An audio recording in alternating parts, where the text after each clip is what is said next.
Hola, hoy me gustaría hablaros sobre un tema que todos los masones alguna vez, casi cada día, entonamos.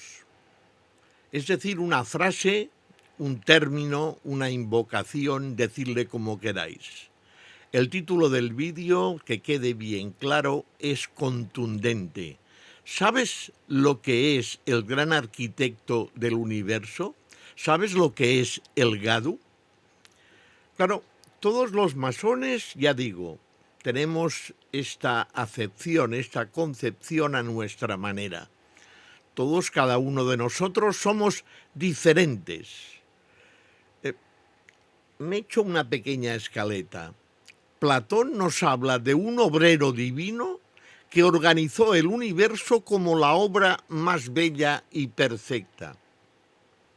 Cicerón, mirando al cielo, nos habla y se pregunta alrededor de una divinidad de inteligencia superior que habita y ejerce una sabia dirección o acción directriz. Posteriormente, Calvino, en 1550, ya nos habla de un gran arquitecto, sin profundizar.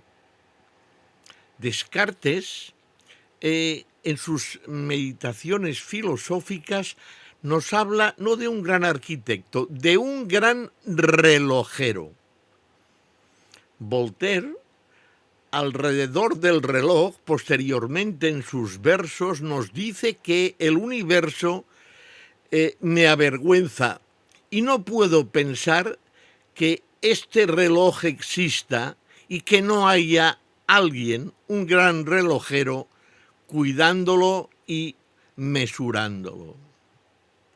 Por lo tanto, decir que el gran arquitecto del universo lo sabemos todos lo que es, pues depende de cada uno de nosotros. En realidad yo creo que cada uno de nosotros tenemos formada y conformada la idea al respecto.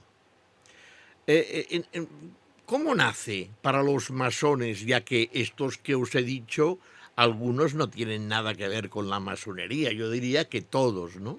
Bueno, Voltaire quizá, ¿no? Bueno, pues resulta de que en realidad en el manuscrito Dumfries, estamos hablando del 1710, anterior a las constituciones de Anderson, nos habla de honrar y adorar al gran arquitecto, al Dios que nos conforma, al Dios que nos ha hecho. Y después, pues en 1723, Anderson habla al respecto, pero teniendo en cuenta de que tenemos que considerar que en una época determinada los masones operativos trabajaban para la Iglesia y en realidad lo que tenían que ser era cristianos o al menos parecerse.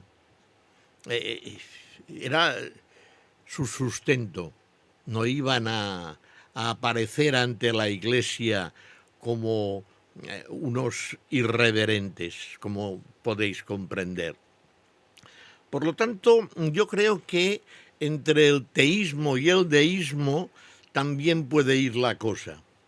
En realidad, a Dios se le puede nombrar con mayúsculas para ensalzarlo, para respetarlo, para reverenciarlo, o aplicar el término Dios en minúsculas para hablar sobre alguien, sobre un tema determinado que tiene una importancia capital suprema y al mismo tiempo tiene una habilidad extraordinaria para hacer las cosas. Los ateos en realidad miran de no hablar del gran arquitecto del universo ni de Dios. En realidad se basan estructuralmente y directamente en la racionalidad, que tiene mucho que hablarse al respecto. Quizás un día le dediquemos un vídeo. Los agnósticos no hablan de una cosa definitiva y dejan que lo absoluto es una cosa inaccesible a la mente humana, dejan navegar la mente. Y después tenemos que convenir que la invocación, por diferentes que seamos, al gran arquitecto del universo no tiene por qué ser una referencia cristiana o de religión. Podríamos decir que puede ser considerado como una referencia metafísica de espiritualidad que nada tiene que ver a veces con, no tiene nada que ver con la religión. Entonces, con esto yo creo que abrimos una bolsa de consenso y de exactitud al respecto de no centrar las cosas en un aspecto totalmente religioso. En esto el rito escocés antiguo y aceptado siempre ha estado bien organizado en este pensamiento. Quizás esto le ha reportado que sea uno de los ritos más practicados porque admite una mayor, si me lo permitís, universalidad de conceptos que agrupa a más personas, a más seres, en realidad a más hermanos y hermanas, a más masones. Spinoza nos decía que Dios está en todas las cosas, ¿vale? Perfecto, como cristiano, como que creía en Dios. No le vamos a discutir este tema, porque en realidad en el rito escocés antiguo y aceptado se admiten las dos vertientes. Es decir, que puede estar un ateo, puede estar un agnóstico, puede estar un cristiano, puede estar un católico. Por mucho que diga la Iglesia, estamos hablando para los masones y en conceptos masónicos. En realidad, en el convento de Lausana, en 1875, se estableció una especie de invocación y de fundamento espiritual para hablar sobre el gran arquitecto del universo. Dejó al libre albir, a la práctica privada, las convicciones religiosas o espirituales centradas quizás en religiones. En realidad, el rito escocés antiguo y aceptado conviene en que tenemos que tener una multiplicidad, una diversidad en las formas de pensar y respetar evidentemente todas. La espiritualidad y lo sagrado vienen aparte. Quizás el rito escocés antiguo y aceptado viene en sí en considerar también el concepto del gran arquitecto del universo más que también como un concepto de creer en algo, en un símbolo. Y esta, yo a mi entender, cuidado que sencillamente es mi reflexión del día de hoy. Puede ser una especie de vínculo que nos coja a todos y no faltar en ningún momento el respeto a las condiciones religiosas de nuestros no adversarios, sino a las personas que creen religiosamente en Dios. Por lo tanto, esta especie de multiplicidad, esta especie de quererlo considerar como una espiritualidad eminentemente sustanciosa de lo sagrado y de lo religioso y de lo conveniente en un momento determinado. Esta agrupación de personas creo que es sumamente interesante. Entonces, en realidad, el rito escocés antiguo y aceptado viene a ser más que un principio, insisto, en un símbolo que atrae a más personas. Si revisamos la historia y, por ejemplo, miramos con detalle todas las ideas que florecieron una vez ya conformado el Gran Oriente de Francia, y estamos hablando en 1849, entonces el Gran Oriente de Francia se venía a definir para explicar a la sociedad lo que era como una asociación filosófica, filantrópica y al mismo tiempo progresista. Entonces, la idea inicial, el principio del Gran Oriente de Francia no se oponía a nada de lo que se podría considerar como práctica religiosa. Lo que ocurre es que en 1877 el Gran Oriente de Francia ya se desmarca un poco de este tema y entonces suprimió de sus constituciones el párrafo sobre la existencia de Dios y sobre la inmortalidad del alma. Pero el que lo suprimiera no quiere decir que se respetara la opinión de cada uno de sus componentes, de cada uno de sus miembros, de cada uno de la membresía, esta gran membresía que tiene desde hace muchísimos años el Gran Oriente de Francia.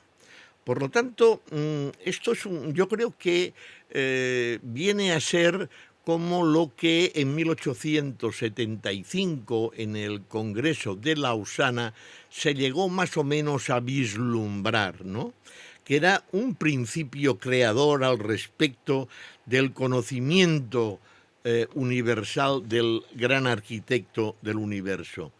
Yo tengo algunas reflexiones puestas que me gustaría sencillamente revelar para finalizar esta reflexión que os hago hoy sobre el gran arquitecto del universo, sobre el Gadu.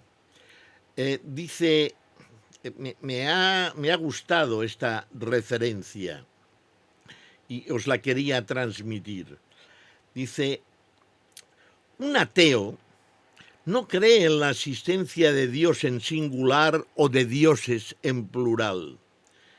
El pensamiento ateo afirma basarse en el principio de racionalidad, como os he dicho, mientras que un agnóstico considera que lo absoluto es inaccesible a la mente humana y se niega a adherirse a una concepción definitiva sobre cuestiones metafísicas.